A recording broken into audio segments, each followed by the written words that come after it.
Hello student, हम लोग पढ़ रहे हैं फूड एंड ह्यूमन हेल्थ के बारे में। लास्ट क्लास में हम लोग पढ़ रहे थे ह्यूमन हेल्थ के बारे में, और ह्यूमन हेल्थ में हम लोग पढ़ रहे थे विभिन्न प्रकार की जो बीमारियां होती है शरीर में, उनसे शरीर पर क्या नकारात्मक प्रभाव पड़ता है उसके बारे में हम लोगों ने लास्ट क्लास में पढ़ लिया था।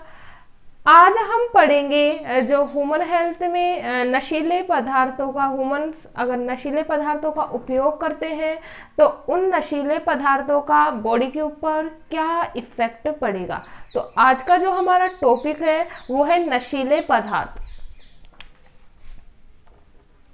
नशीले पदार्थ या टॉक्सिक सब्सटेंस। नशीले पदार्थ इंग्लिश में बोलते हैं टॉक्सिक सब्सटेंस।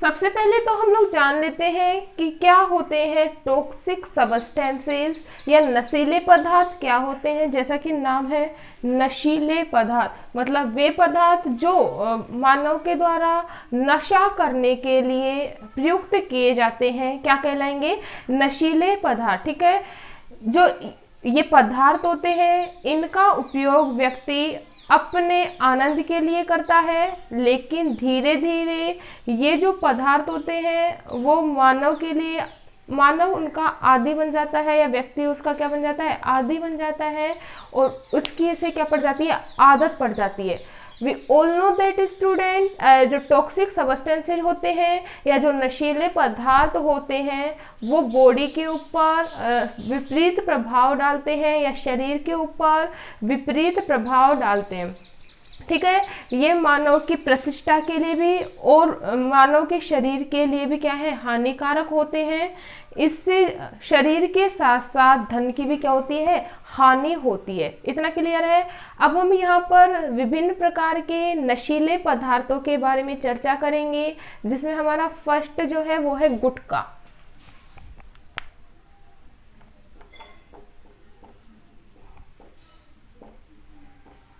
क्या है, गुटखा। ठीक है, अब हम लोग जानते हैं कि गुटखा क्या होता है। हम सभी जानते हैं, हम सोसाइटी में रहते हैं, समाज में रहते हैं, और हम लोग इनके बारे में बहुत ही अच्छे तरीके से जानते हैं कि जो गुटखा होता है सुपारी के टुकड़ों, चूना, संश्लेषित जो वर्क होता है इनके द्वारा तैयार किया जाता है। किस किस के द्वारा, कत्था, ठीक है, सुपारी के टुकड़े वह वर्क संश्लेषित पदार्थों के द्वारा क्या किया जाता है, गुटखा तैयार किया जाता है। ठीक है, ये जो गुटखे होते हैं विभिन्न प्रकार के होते हैं पाउच संस्कृति के प्रभाव के कारण, क्योंकि इनका हम लोग देख सकते हैं आए दिन विभिन्न प्रकार के प्रचार प्रसार होते रहते हैं। ठीक है, तो पाउच संस्कृति के प्रसार के कारण आजकल के जो छोटे बच्चे हैं और जो युवा हैं वो बहुत ही इजीली इनके शिकार होते जा रहे हैं। धीरे धीरे ये व्यक्ति अपने आनंद के लिए इनका यूज करते हैं और धीरे धीरे इनके क्या हो जाते हैं, आदी हो जाते हैं। ठीक है, गुटखे के द्वारा विभिन्न प्रकार के रोग हो जाते हैं, क्योंकि ये शरीर के ऊपर क्या डालते हैं, नकारात्मक प्रभाव डालते हैं। ठीक है, जिसमें से जो मुख्य रोग है वो है सबम्यूकस फाइब्रोसिस। जो मुख्य रोग होता है गुटखे के अत्यधिक सेवन से वो क्या होता है, सबम्यूकस फाइब्रोसिस, फाइब्रोसिस नामक रोग हो जाता है। ठीक है, सबम्यूकस फाइब्रोसिस रोग क्या होता है, फर्स्टली हम लोग इसके बारे में जान लेते हैं। सबम्यूकस फाइब्रोसिस रोग के द्वारा इसमें जो व्यक्ति होता है वो गुटखा सेवन करने वाले व्यक्ति में किसमें होगा ये डिजीज, जो गुटखे का अत्यधिक सेवन कर रहा है उस व्यक्ति में यह रोग हो जाता है। इस रोग के प्रभाव से व्यक्ति का जो जबड़ा होता है पूर्ण रूप से नहीं खुल पाता। क्या होगा, व्यक्ति का जो जबड़ा होता है वो पूर्ण रूप से नहीं खुल पाता। इसके साथ ही साथ जो लिप्स के किनारे की जो स्किन होती है वो भी क्या होने लगती है, फटने लगती है। इतना क्लियर है। और इसके साथ साथ इनमें क्या पाए जाते हैं, संश्लेषित पदार्थों को क्या किया जाता है, मिक्स किया जाता है। क्या किया जा रहा है भाई, संश्लेषित पदार्थों को मिक्स किया जा रहा है। संश्लेषित पदार्थों के मिक्सिंग के कारण इनमें विभिन्न प्रकार के कैंसरजन पदार्थ होते हैं। क्या पाए जाते हैं भाई, कैंसरजन पदार्थ पाए जाते हैं। कैंसरजन पदार्थ के पाए जाने के कारण इनके द्वारा कैंसर होने की संभावना भी हो जाती है। क्लियर है। तो ये था हमारा गुटखा फर्स्ट टॉक्सिक सब्सटेंस। हम लोगों ने पढ़ लिया कि गुटखा किसके द्वारा निर्मित किया जा रहा है और इसके साइड इफेक्ट बॉडी पर, ह्यूमन हेल्थ के ऊपर क्या पड़ेंगे। क्लियर है। सेकंड अब हम बात करेंगे टोबैको या तंबाकू के बारे में। सेकंड जो टॉक्सिक सब्सटेंस है वो क्या है, तंबाकू, या हम लोग बोलते हैं इसे टोबैको। ठीक है। जैसा कि हम लोग सभी जानते हैं तंबाकू क्या होता है, तंबाकू एक टॉक्सिक सब्सटेंस होता है। कैसा सब्सटेंस है भाई, टॉक्सिक सब्सटेंस है। इसका जो निर्माण होता है, जो तंबाकू हमें प्राप्त होता है वो एक पादप से प्राप्त होता है। किससे प्राप्त हो रहा है भाई, पादप से प्राप्त होता है, जिसका नाम है निकोटियाना टैबेकम। निकोटियाना टैबेकम पादप की पत्तियों से प्राप्त होता है। किससे प्राप्त होता है, निकोटियाना टैबेकम पादप की पत्तियों से प्राप्त होता है। जो निकोटियाना टैबेकम प्लांट है वो है कुल सोलेनेसी का। इसका जो फैमिली है वो कौन सी है भाई, सोलेनेसी। ठीक है। निकोटियाना टैबेकम की पत्तियों से प्राप्त होता है। इसके पत्तियों में, किसकी, निकोटियाना टैबेकम की पत्तियों में 1 से 8%, 1 से 8% एक एल्केलॉइड पाया जाता है। क्या पाया जाता है, एल्केलॉइड पाया जाता है, जिसका नाम है निकोटीन। क्या पाया जाता है भाई, निकोटीन नामक एल्केलॉइड पाया जाता है। कितना परसेंट, 1 to 8%। याद रखने का सिंपल सा ट्रिक है। प्लांट का नाम क्या है भाई, निकोटियाना टैबेकम। ठीक है। तो एल्केलॉइड कौन सा मिलेगा हमें, निकोटीन नामक एल्केलॉइड प्राप्त होता है। ठीक है। जो विभिन्न प्रकार के रोगों के लिए क्या होता है, विभिन्न प्रकार के रोगों के लिए रेस्पॉन्सिबल होता है। सबसे इम्पोर्टेंट बात, we all know that student, हम लोगों ने बहुत बार प्रचार प्रसार में भी सुना है कि तंबाकू के द्वारा क्या होता है, कैंसर। ठीक है। तो सबसे इम्पोर्टेंट यह है, कैंसर जन कोशिकाओं के प्रेरण के लिए क्या होता है, रेस्पॉन्सिबल होता है। जो तंबाकू होती है वो विभिन्न प्रकार से या विभिन्न तरीके से इस्तेमाल की जाती है। डायरेक्टली पान या गुटखों के साथ इसका इस्तेमाल किया जाता है। इसके साथ ही साथ सिगरेट, सिगार, बीड़ी में भी तंबाकू को भर के उनको क्या किया जाता है, इस्तेमाल किया जाता है। ठीक है। इसके साथ साथ कुछ लोग इसको दंत मंजन के रूप में मसूड़ों पर रगड़ते हैं या मंजन के रूप में भी क्या करते हैं, इसका इस्तेमाल करते हैं। नेक्स्ट अगर हम बात करें तंबाकू से होने वाली हानि, तंबाकू से होने वाली हानि,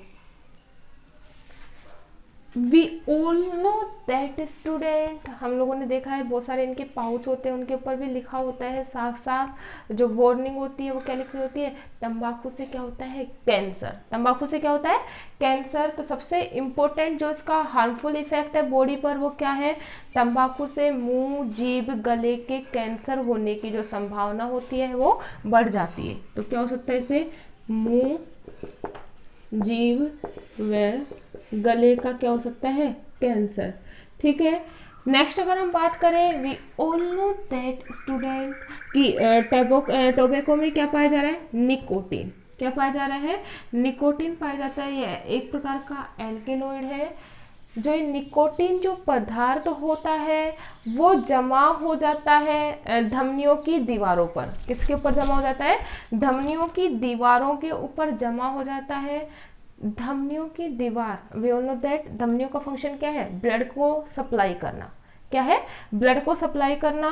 तो ब्लड की सप्लाई अच्छे तरीके से नहीं हो पाती क्योंकि धमनियों की दीवारों पर क्या डिपॉजिट हो गया, निकोटीन, जिसके कारण जो धमनियों की दीवारें हैं वो सिकुड़ जाती हैं और ब्लड की सप्लाई ठीक तरीके से नहीं होने के कारण हृदय संबंधी रोग हो जाता है, या हम लोग बोल सकते हैं हृदय स्पंदन की दर व रक्तदाब बढ़ जाते हैं, रक्तदाब व हृदय स्पंदन दर क्या हो जाएगी, बढ़ जाएगी। क्लियर है। नेक्स्ट अगर हम बात करें गर्भवती महिला, अगर कोई गर्भवती महिला है और वो तंबाकू का क्या कर रही है, सेवन कर रही है, तो गर्भवती महिला के द्वारा तंबाकू का सेवन करने पर उसके जो भ्रूण के जो विकास की दर है वो भी क्या हो जाएगी, धीमी पड़ जाएगी। क्यों, क्योंकि साइड इफेक्ट डालेगा, ठीक है। ड्यू टू दिस रीजन जो एम्ब्रियो डेवलपमेंट है वो भी क्या हो जाता है, स्लो हो जाता है, ठीक है। गर्भवती महिला द्वारा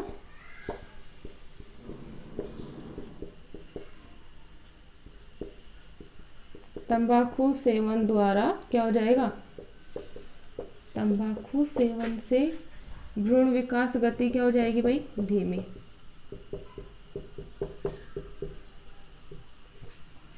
क्लियर है। इसके साथ ही साथ सिगरेट के धुएं में कार्बन मोनोऑक्साइड पाया जाता है जो आरबीसी को नष्ट कर रुधिर की ऑक्सीजन परिवहन की क्षमता को भी क्या कर देता है, कम, ठीक है। हम लोग जानते हैं कार्बन मोनोऑक्साइड जो गैस होती है वो बॉडी के लिए बहुत ज़्यादा हार्मफुल होती है, ठीक है। तो सिगरेट के धुएं में क्या पाई जा रही है, CO पाई जा रही है या कार्बन मोनोऑक्साइड पाई जा रही है जो आरबीसी को क्या करता है, नष्ट। आरबीसी को नष्ट करेंगे, वी ऑल नो दैट लाल रुधिर कणिकाएं नष्ट होंगी तो ऑक्सीजन जो सप्लाई होगी ब्लड में वो भी क्या हो जाएगी, कम हो जाएगी।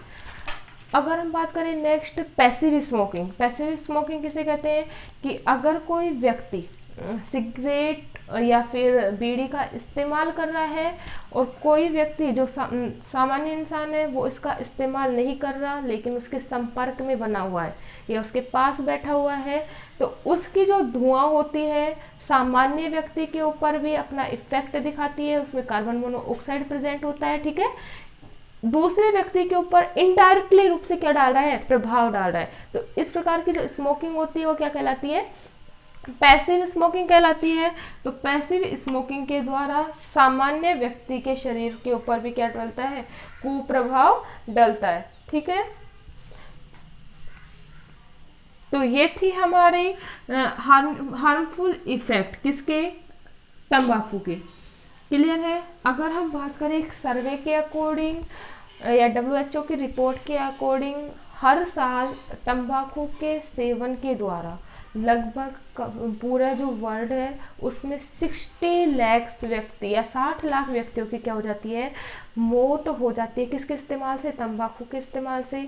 तो अब हम लोग जान चुके हैं कि तंबाकू कितना ज़्यादा हार्मफुल है हमारी बॉडी के लिए, जिसमें से जो 50 लाख व्यक्ति हैं वो डायरेक्टली स्मोकिंग के द्वारा या तंबाकू के डायरेक्टली इस्तेमाल के द्वारा उनकी मौत होती है, और 10 लाख व्यक्ति जो हैं वो पैसिव स्मोकिंग के द्वारा। पैसिव स्मोकिंग हम लोगों ने बता दिया कि सामान्य व्यक्ति अगर धुआं या धुएं का भी अगर यूज कर रहे हैं तो 10 लाख व्यक्ति हर साल पैसिव स्मोकिंग के द्वारा भी क्या हो जाते हैं, उनकी असामयिक मौत हो जाती है, मतलब बिना टाइम के ही उनकी क्या हो जाती है, मौत, पैसिव स्मोकिंग के कारण, ठीक है। इसीलिए हम लोग हर जगह पढ़ते हैं सार्वजनिक इस्तेमालों पर स्थानों पर भी कि तंबाकू इस्तेमाल नहीं करना चाहिए और तंबाकू इस्तेमाल करने वाले व्यक्तियों से भी डिस्टेंस बनानी चाहिए। क्लियर है। तो ये था साइड इफेक्ट किसके, टोबैको के।